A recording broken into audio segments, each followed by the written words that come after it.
Winter settled heavily over Portland, the kind of cold that made the air sharp and the windows hum with wind. In her quiet little house on the east side of the city, Margaret Thompson, 76 years old and still meticulous in the way she moved through the world, was getting ready for a family dinner she'd been told was important. Andrew had insisted. Vanessa had allegedly approved. She stood in her bedroom, the soft lamp casting a warm light on the navy dress laid carefully across her bed. It was the same dress she always wore for family dinners, neither flashy nor plain.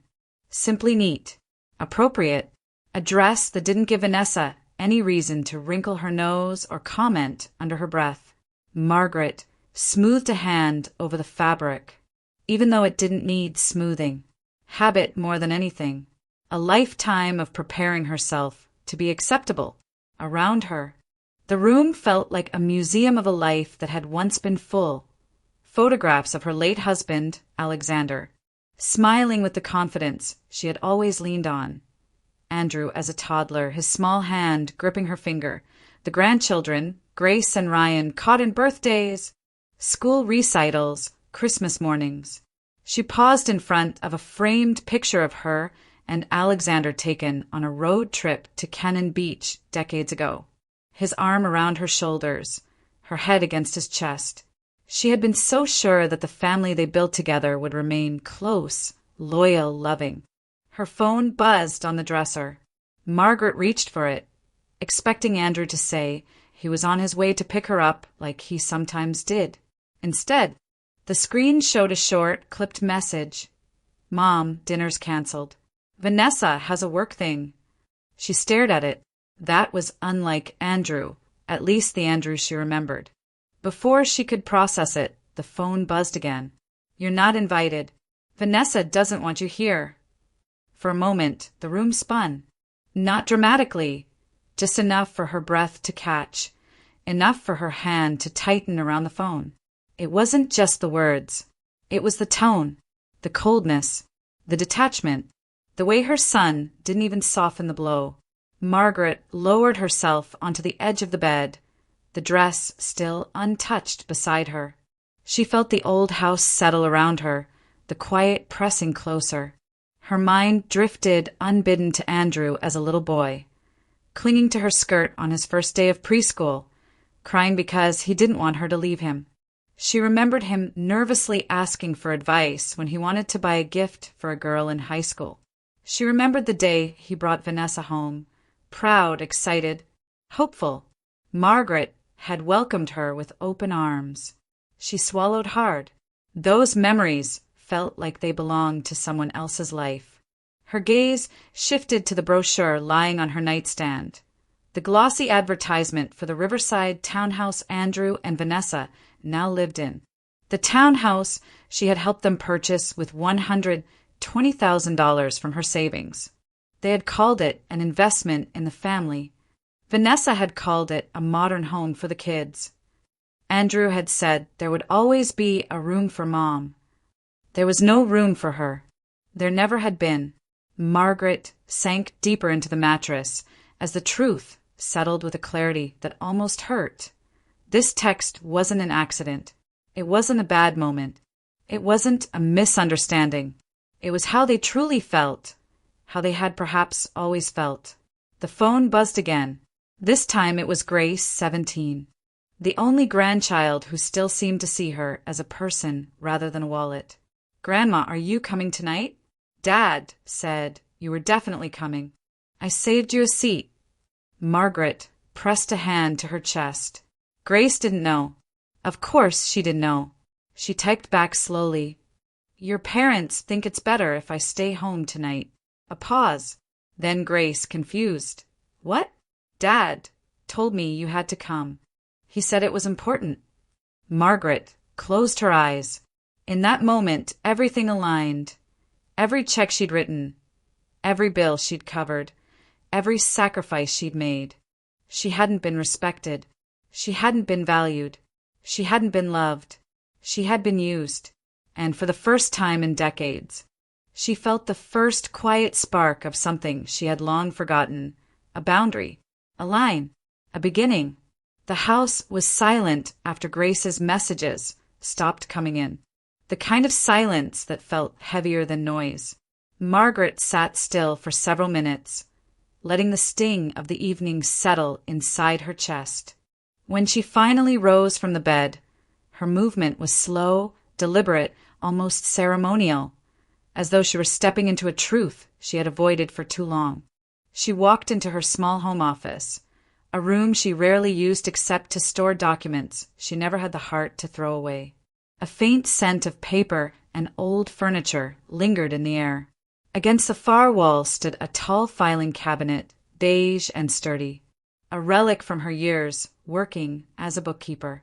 It had always been organized, always precise like her. Margaret opened the top drawer. Inside were folders arranged alphabetically, each labeled with clean black ink. Utilities, insurance, medical, household. Her hand paused before landing on the thickest folder of all. Andrew. She pulled it out. The weight of it surprised her, though perhaps it shouldn't have. Years and years of sacrifices didn't feel heavy until you held them in your hands. She sat at the desk and opened the folder. The first set of papers, mortgage support. Monthly transfers that kept Andrew and Vanessa in their sleek Riverside townhouse. Vanessa had insisted it was best for the kids and the only safe neighborhood. Andrew had echoed it with a pleading look Margaret had never been able to resist. Next, car insurance. Vanessa's premium SUV, the one she said she needed to meet clients with dignity. Margaret had paid that too, quarter after quarter, telling herself it wasn't a big deal. Then, private school tuition for Ryan, dental work, home repairs, a business loan Andrew took out and abandoned 6 months later. Each section of the folder was thickened with receipts, bank statements, emails sent late at night. And in every memory tied to these papers, she saw the same pattern, a sigh, a subtle guilt trip, a phrase like, "We're trying, Mom, but you know how hard it is." Or Vanessa's colder version, "It's for the children. You wouldn't want them to struggle, would you?" She flipped through pages, totaling thousands of dollars a month, money flowing out like water through cupped hands. For years, she had believed generosity would buy closeness. Her phone buzzed. Another message from Grace. "Grandma, are you okay? I just want you to know I'm here. I love you." The sincerity made Margaret's throat tighten. One genuine message from Grace weighed more than a decade of polite, conditional affection from the others. She set the phone down and stared at the folder again. A sentence formed in her mind, quiet, truthful, and devastating. "I've rented their affection." The words felt too honest to ignore. She whispered aloud, just to hear them in the room, "And the rental period has expired." She closed the folder firmly, returned it to the drawer, and locked it. Her shoulders straightened, not out of anger, but out of a clarity she hadn't felt in years. Walking back to the bedroom, she picked up her phone. Her hands no longer trembled. Instead, they moved with slow, precise intention.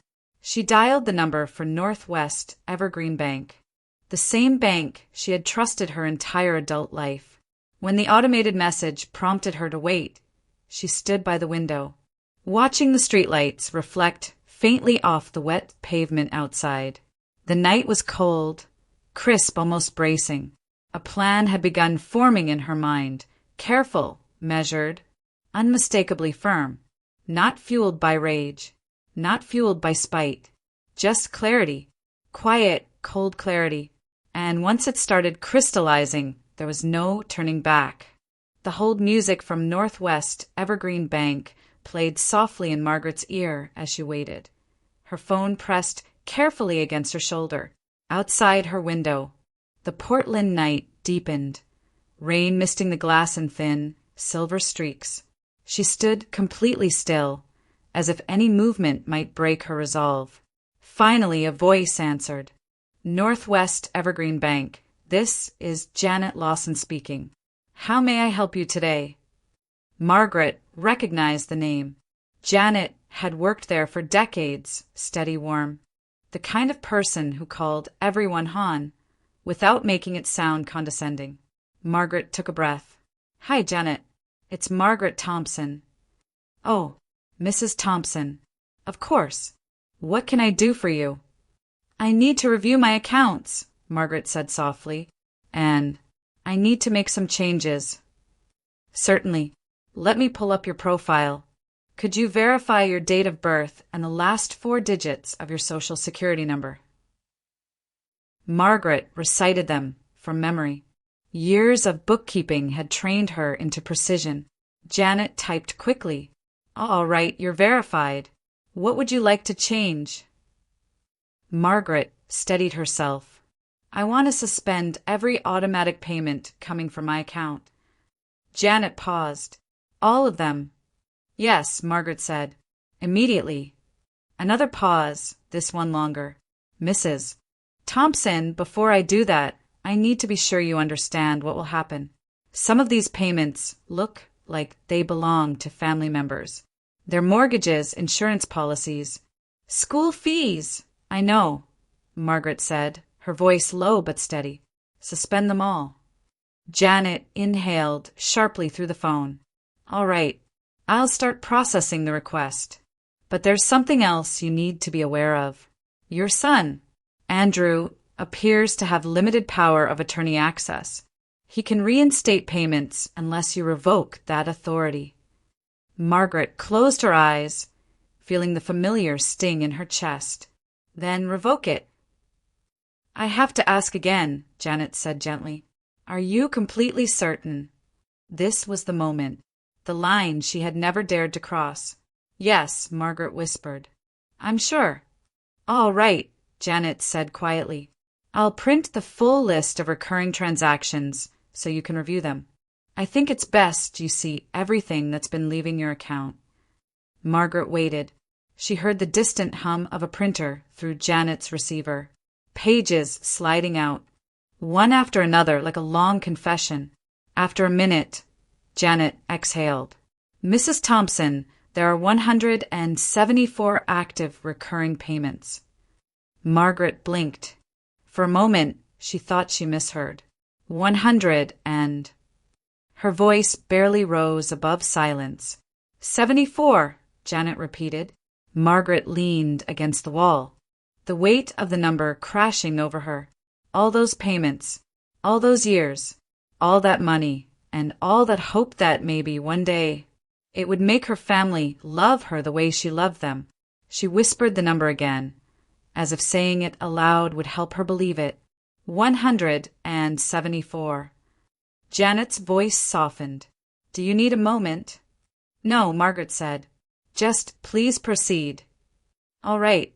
It's done. The payments are suspended, and the power of attorney is revoked. Only you can authorize transactions now." A strange quiet settled in Margaret's chest, like someone had finally opened a window after years of stale air. "Thank you, Janet," she said, "for everything." "Of course. You call if you need anything, all right?" "I will." Margaret ended the call. For the first time in years, she felt alone in a way that wasn't frightening, a way that felt like space to breathe, to see, to think. She turned off her phone completely, setting it face down on the counter. Then she put the kettle on. While it warmed, she walked to the living room and sat among her old photographs, her wedding picture, Andrew's preschool portrait, Grace's first Christmas. She lifted one of the frames gently. Alexander's voice came back to her, clearer than it had been in years. "Don't let them walk over you, Maggie." She closed her eyes, letting the warmth of those words settle deeper than the tea ever could. The next morning, Portland felt washed clean by a thin layer of misty rain. The air was crisp, the sky pale and soft, and the smell of wet cedar drifted through the quiet streets. Margaret stepped out of her house with a steady composure, dressed neatly in her charcoal coat, gloves folded in one hand and the thick folder pressed against her side. She arrived at Northwest Evergreen Bank 20 minutes before opening. The parking lot was nearly empty. The only sounds the faint hiss of drizzle and the distant hum of traffic along Sandy Boulevard. She stood beneath the small awning by the glass doors, watching the lights flicker on inside as the staff began their morning routines. At exactly 8 a.m., the doors unlocked with a soft click. Janet Lawson appeared on the other side, smiling warmly the moment she saw her. "Mrs. Thompson," Janet said, holding the door open. "Come on in, hon. I've got everything ready for you." Margaret stepped inside, grateful for the warmth of the building. She and Janet had known each other for decades, long enough that Margaret remembered when Janet first started working there as a 20-something teller with feathered blonde hair and a nervous laugh. Now her hair was silver and her confidence firm. Janet led her to a private desk tucked behind a half-wall. A binder sat waiting, thick with documents, tabs marking sections in neat rows of pastel colors. "Before we begin," Janet said gently, "I want to fully make sure, that these are your decisions. No pressure, no influence, just you." Margaret nodded. "They are my decisions." "All right." Janet opened the binder. "Let's go through it step by step." She turned the first page. First, canceling all 174 recurring payments tied to your account. Janet tapped the printed list, pages upon pages of monthly withdrawals, some large, some deceptively small. Mortgage contributions, insurance premiums, tuition installments, utility overages, subscriptions Margaret had never heard of. Andrew and Vanessa had woven their entire lifestyle through her bank account like vines through a trellis. Margaret studied the pages without flinching. Cancel all of them. Janet marked a bold check beside the section. Second, removing Andrew's power of attorney access. Margaret looked up, her eyes steady. Remove it. Another check mark.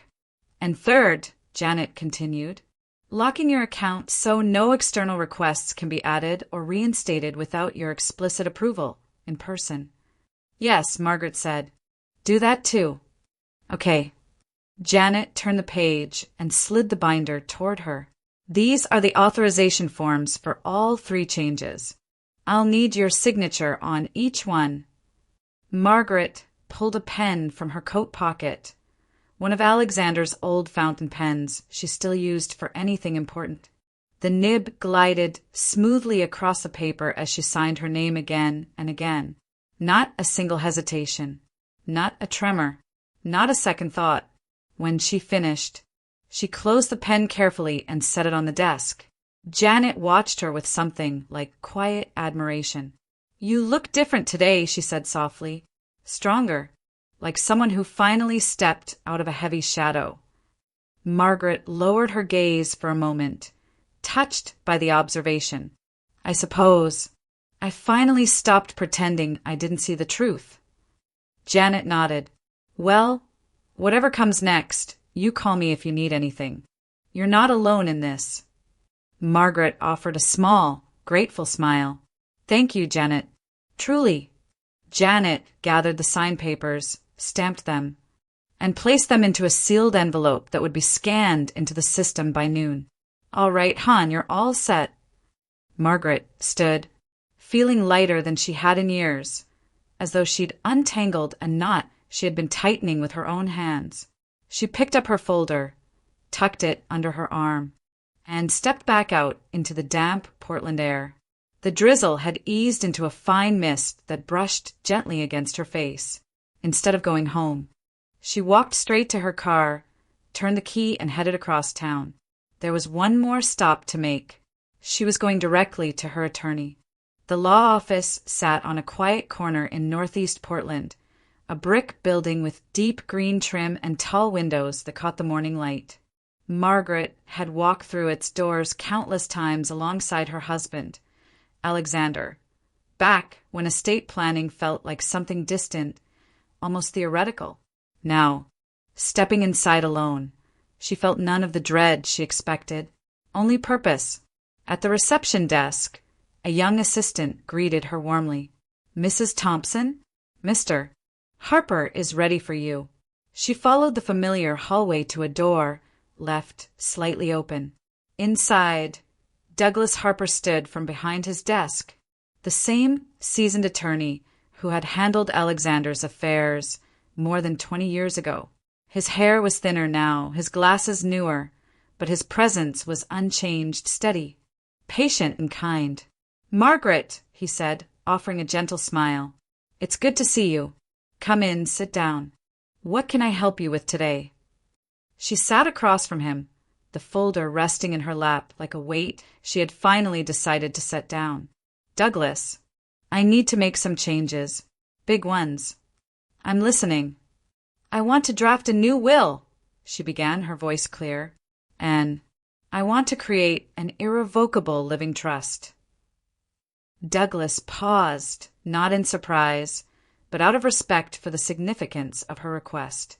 "All right, we can certainly do that. Before we proceed, I want to make sure you fully understand what each step means legally. An irrevocable trust is permanent. Once the assets go into it, they're effectively protected. They can't be touched without your explicit authority." "That's exactly what I want," Margaret said. "Good," Douglas replied. "Now, as for your beneficiaries, your son Andrew and your grandson Ryan, you can leave them minimal shares if that's your decision. There's no legal obligation to give them more." Margaret nodded. "Minimal. Enough to avoid legal complications. Nothing more. And your daughter-in-law?" Douglas asked carefully. "Vanessa gets nothing." Her tone didn't waver, not even a fraction. Douglas accepted the answer with a simple nod, making notes on a yellow legal pad. For the next hour, they reviewed documents together: property deeds, account statements, life insurance policies, retirement savings. Margaret listened to every explanation, asked precise questions, and signed necessary authorizations with calm, deliberate strokes of her pen. There was no fear, no guilt, no hesitation, only clarity, finally, fully, completely. Douglas leaned back as they finished. "Margaret, I have to say, I'm proud of you. People half your age struggle to make decisions this firm." She gave a small smile.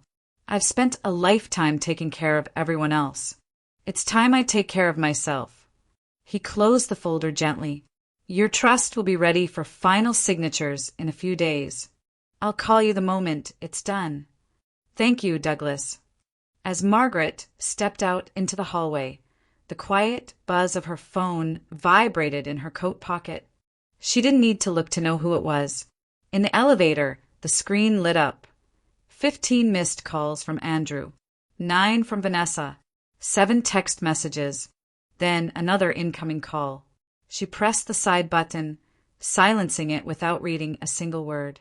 For the first time in her life as a mother, Margaret realized she didn't need to respond. Not today. Not anymore. She walked out of the building and into the cool Portland air, feeling lighter with every step. Margaret stopped by the small neighborhood market on her way home, moving through the aisles with an ease she hadn't felt in years. For once, she wasn't shopping for Andrew's preferred brands or Vanessa's long list of should-haves. She placed things into her basket simply because she wanted them. Earl Grey tea, the honey she liked, fresh pears, a loaf of rustic bread she used to buy before her money started disappearing into other people's bills. It was a small, almost invisible shift, but she felt it. When she pulled into her driveway, she noticed a familiar figure sitting on her porch, knees tucked to her chest, hands deep in the pockets of a denim jacket. Grace, the 17-year-old, stood immediately when Margaret stepped out of the car, her face pale, her eyes red around the edges. "Grandma," she said, voice tight, "can we talk?" "Of course, sweetheart," Margaret replied gently. "Come inside." They walked together into the warm, quiet house. Margaret set the groceries on the counter and filled the kettle before inviting Grace to sit at the kitchen table. The girl looked anxious, almost frightened, as though she expected Margaret to confirm something terrible. Margaret placed 2 mugs on the table, poured the tea, and took a slow breath. I imagine you're here because of last night. Grace nodded.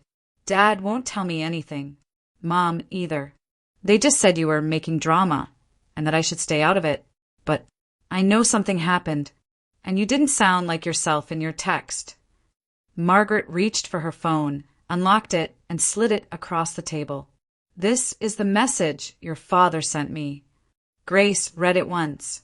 Then again. Her face went still in a way that wasn't numbness. It was disbelief turning into something much heavier. He wrote this, she whispered. Yes. Grandma.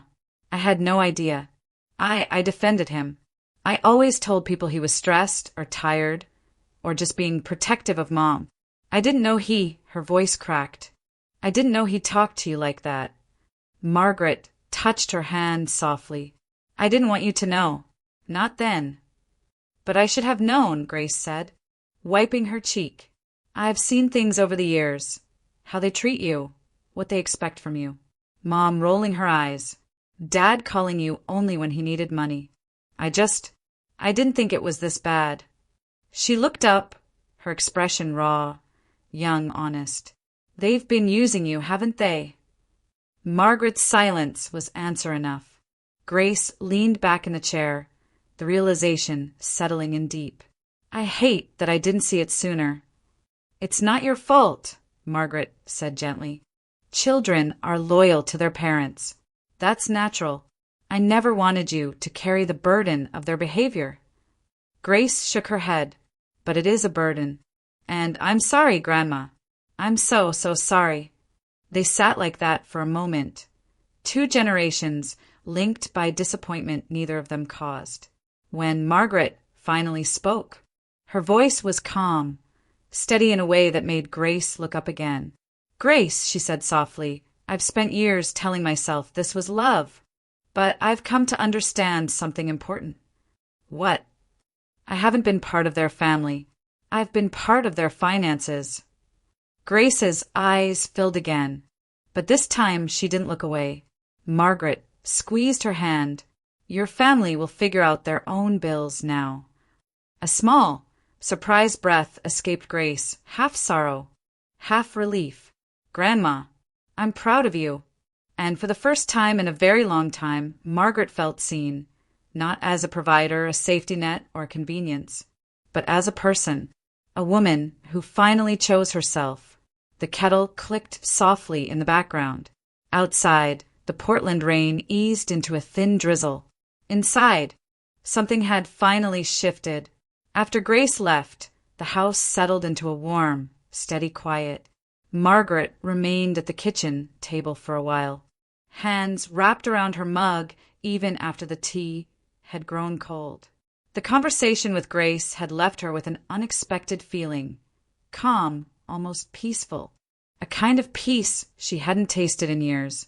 For the first time in a long time, she wasn't bracing for the next demand.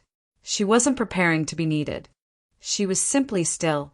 Her phone, still face down beside her, vibrated sharply, cutting through the silence. Margaret turned it over. Ryan calling, 21 years old, smart, capable, kind when he wanted to be, but raised in a household where money fell from the sky, her sky, and where responsibility was always something tomorrow's version of himself would figure out. She considered letting the call go to voicemail, but Margaret had never avoided the truth, not when it mattered. She answered, "Hello, Ryan." "Grandma." His voice was tight, frantic. "My card got declined. I don't understand. I was at the gas station and it just said insufficient funds. What's happening? Did the bank mess something up?" Margaret exhaled slowly. "No, Ryan. The bank didn't make a mistake." A beat of silence. She could practically hear him thinking. "So, did Dad forget to transfer something? Or did you?" "No," she interrupted gently. "Nothing was forgotten. I suspended the payments." "What payments?" His voice cracked, not in anger yet, but in confusion. "Grandma, what payments are you talking about?" "All of them," she said softly. Every automatic transaction tied to my account, including the one that funded your card. A long, stunned pause. But I need that, he said, sounding suddenly much younger than 21. I need gas. I need food. You need, Margaret said calmly, to learn how to take care of yourself. She kept her voice warm, not harsh. This wasn't punishment. It was truth. Ryan, she continued, you're 21. You're smart. You're capable. But you've been taught by your parents, not by me, that you can depend on someone else's wallet instead of your own work. And that isn't fair to you. He didn't speak. Or to me, she added softly. A shaky breath came through the line. Then another. I didn't know, he whispered. I didn't know it was coming from you. Dad always made it sound like it was just part of things. Like it was normal. It isn't normal. It isn't healthy. And it isn't love, Margaret said. The silence broke suddenly, not with anger, but with something far more vulnerable. I'm sorry, Grandma, he said quietly. I didn't mean to. I just didn't know. I know you didn't. Her voice softened. That's why I'm telling you now. She heard him swallow hard. Then I got an internship, he said awkwardly, at a law office. Part-time. I didn't tell anyone yet. I didn't think they'd take me seriously. Margaret sat up straighter. Where? With Mr. Harper. Douglas. He said he remembered me from when he handled Grandpa's papers, and he needed extra help in the afternoons. For the first time in the conversation, Margaret smiled, small but real. That's wonderful, Ryan. I want to try, he murmured. Really try. Not because of Dad or Mom. Just because I should. Margaret felt something shift inside her. Light, subtle, but unmistakable. Pride. True pride. Ryan, she said gently, that's the first step. And I'm proud of you for taking it. He inhaled shakily. Thank you, Grandma. When the call ended, Margaret placed the phone down slowly. In the quiet, she realized something had begun. Not an ending, not revenge, but the first fracture in a long, unhealthy cycle. For the first time in her family, someone was choosing growth. And it made her heart feel just a little lighter. The next morning, the clouds hung low over Portland, heavy with the promise of rain. Margaret was just pouring herself a cup of Earl Grey when the doorbell rang, a sharp, insistent chime that cut through the quiet of the house. She set the kettle down and walked to the front door, her slippers soft against the hardwood floor. Through the frosted glass, she saw the shape of a woman standing with immaculate posture, her coat cinched tight at the waist, hair perfectly blown out despite the damp weather. Vanessa! Margaret opened the door slowly. Margaret! Vanessa said with a bright, brittle smile, lifting a glossy white bakery box. I brought pastries. Your favorite from that French place you like. Her tone was almost cheerful, too cheerful, artificial, as if the previous night's message had never happened. Margaret stepped aside just enough for politeness, not enough for invitation. Good morning, Vanessa. May I come in? Vanessa asked, already taking a half step forward. No, Margaret said gently but firmly. We can talk here. A flicker crossed Vanessa's face, surprise then irritation, but she quickly smoothed it away. Well, she said with a tight laugh, I figured you might still be upset. Andrew told me you misunderstood his message. He was stressed. I was stressed. It was a long day. These things happen in families. I didn't misunderstand anything, Margaret replied. Vanessa blinked. Margaret, come on. You know how texts can sound harsher than intended. That's why I wanted to come in person, to clear the air. But Margaret could hear it. Every word, shaped not by care, but by calculation. Vanessa, she said, you told Andrew I wasn't welcome, and he sent what you told him to send. Vanessa stiffened. Well, maybe I phrased it poorly. I was overwhelmed. The kids were arguing. I had a headache. Andrew wasn't helping. You know how it gets. minimize, rationalize, shift blame. Margaret stayed silent, letting Vanessa talk herself into a corner. And anyway, Vanessa continued, waving the pastry box slightly, I thought we could just move past it. No need to hold onto a misunderstanding. We're family. After all. We are connected, Margaret corrected softly, but that doesn't mean we're close. Vanessa's eyes narrowed a fraction. Is this about the money? Because we can explain. It's not about the money, Margaret said. It's about the disrespect. And it's been happening for years. A pause, sharp, cold. Vanessa's voice hardened. Well, I think you're being overly dramatic, Margaret. You know how much Andrew does for you. Driving you places. Checking on the house. Andrew does those things, Margaret replied calmly, because I've been paying his mortgage, his bills, and half his household expenses. That isn't generosity. That's dependence. And it ends now. Vanessa's polished facade began to crack. You can't just cut us off like that. It's irresponsible. You'll hurt the kids. I won't hurt the kids, Margaret said quietly. I'm simply letting the adults be adults. The air shifted. Vanessa's expression turned sharper, colder, her voice dropping the last of its polite veneer. Well, she snapped, who do you think will take care of you when you're old? Andrew? Me? Ryan? Grace? She laughed under her breath. You're pushing away the only people you have. Margaret didn't flinch. Her voice was steady, low, and stronger than Vanessa had ever heard it. I have always taken care of myself, she said, long before you and long after. Something in the doorway went still. Vanessa stared at her for several seconds, realizing, maybe for the first time, that Margaret wasn't the fragile, eager-to-please figure she had always assumed. There was steel under the softness, strength under the years. You're making a mistake, Vanessa whispered, not as a threat, but as a last-ditch plea. No, Margaret said softly. I'm correcting one. Vanessa stood frozen for a heartbeat, then turned abruptly, walking back toward her car with quick, clipped steps. The pastry box trembled slightly in her hand. Margaret watched her leave, not with triumph, not with anger, just a quiet exhale of release, like a long-held weight finally loosened from her shoulders. When the car pulled away, she closed the door gently. The house felt lighter, and so did she. Late the following afternoon, the soft Portland rain returned, tapping gently against the windows while Margaret set out 2 mugs on the kitchen table.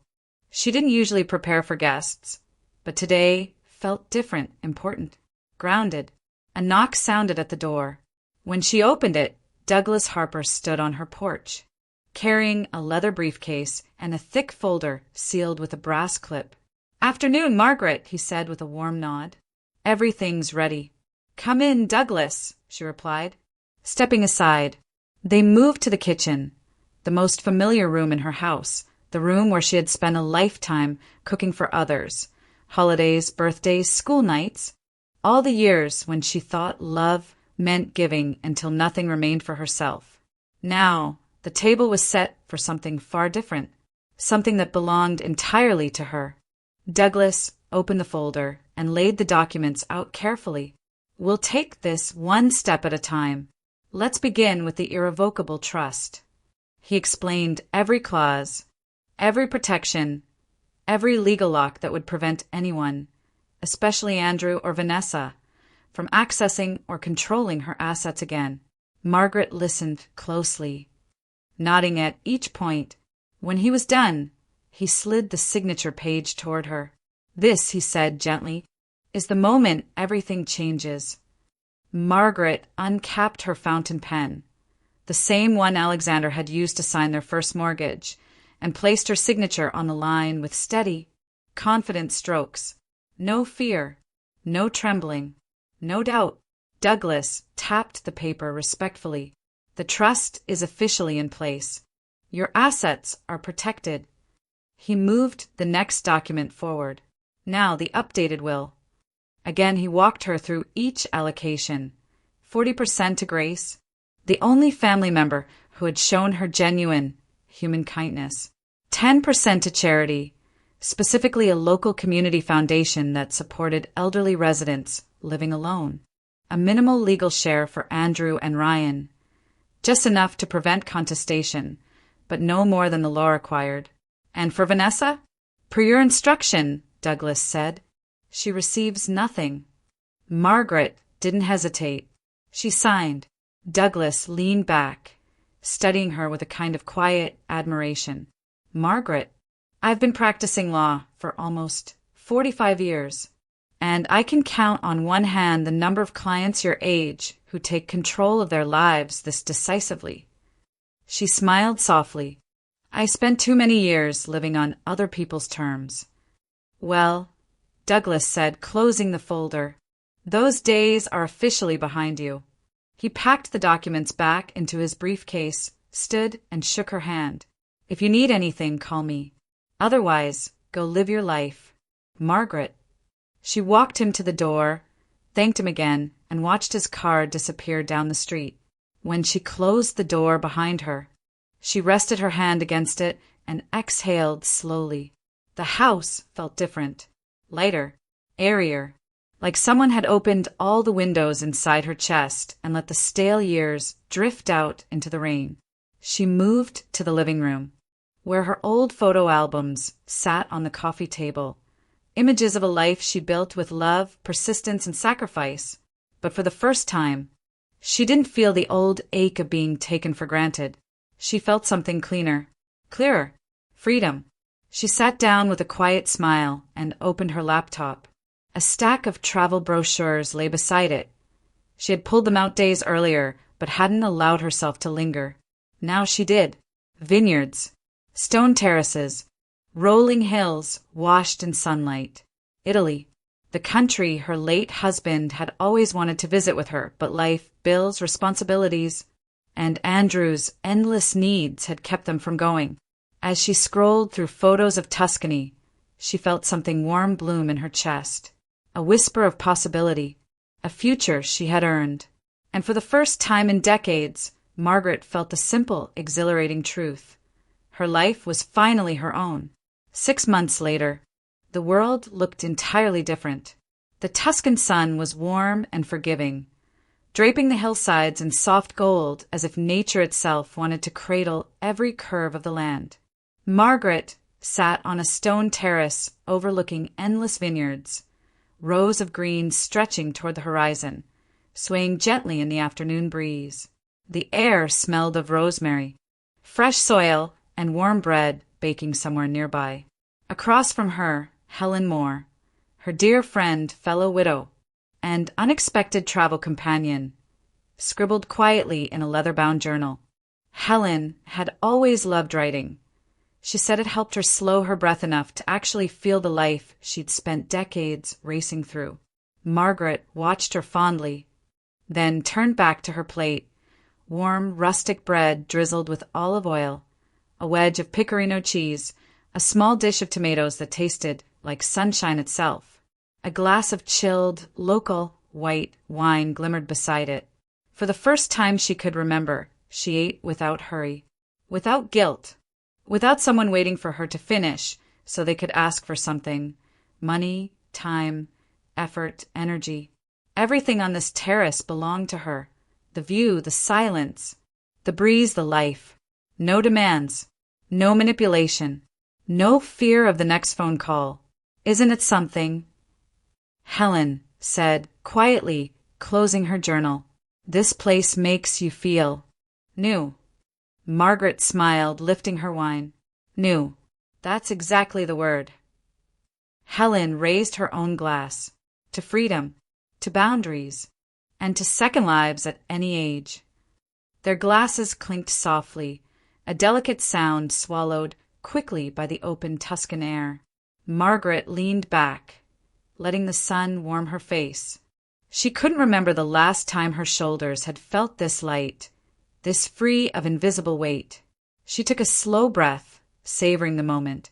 Later, when the sun dipped lower and the sky softened into shades of peach and lavender, Margaret checked her phone.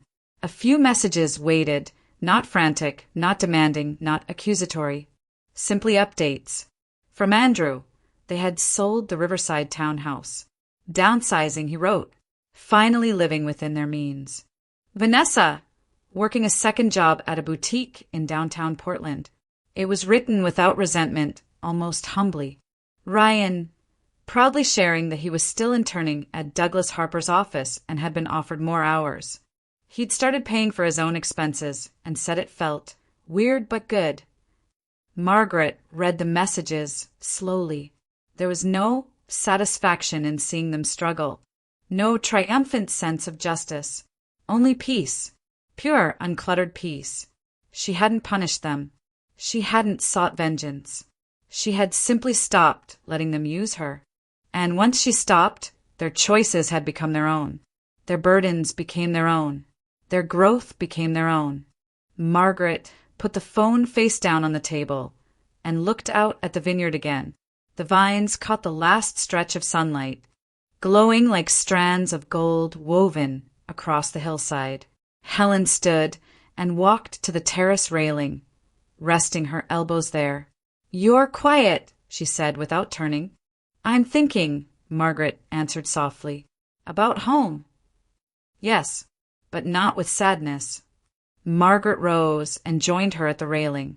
The breeze lifted the edge of her linen sleeve. "For the first time in decades, I think my life finally belongs to me." Helen's smile was gentle. "And what a beautiful life it is." Below them, the vineyard shimmered as the sun sank behind the hills, a final burst of brilliant light before dusk settled. Margaret let the view wash over her. No noise, no chaos, no obligations, just the gentle reminder that she had stepped into a chapter entirely her own. Fully, quietly, beautifully. And she welcomed every moment of it.